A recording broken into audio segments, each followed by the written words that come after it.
Əziz müəllimlər, siz təkcə bilik verən yox, həm də yol göstərən ilham qaynaqlarsınız. Həmişə xoşbəxt olun.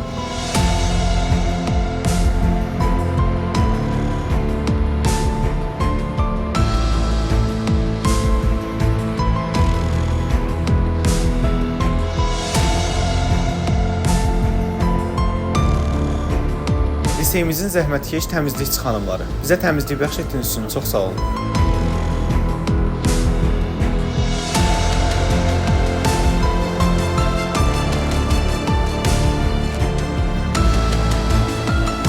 Sevimli aşpaz xalalarım, əllərinizi sağlayın.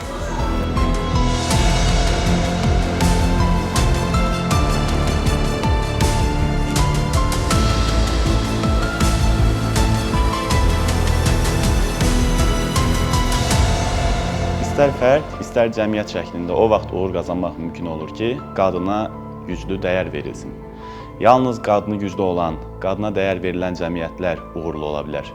Və biz nə xoşbəxtlik ki, biz Azərbaycanlı olaraq, türk olaraq ən uğurlu çağlarımızı yaşayırıq məhz qadınlarımıza dəyər verdiyimiz anlarda.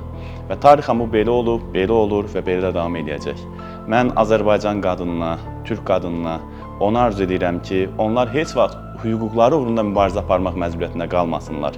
Elə bir cəmiyyətdə yaşasınlar ki, onlar azad, xoşbəxt, bütün hüquqlara malik və cəmiyyətin vacib bir şəxsiyyəti kimi yaşaya bilsinlər. Bütün qadınlar sizi 8 Mart Beynəlxalq Qadınlar Günü münasibətilə təbrik edirəm.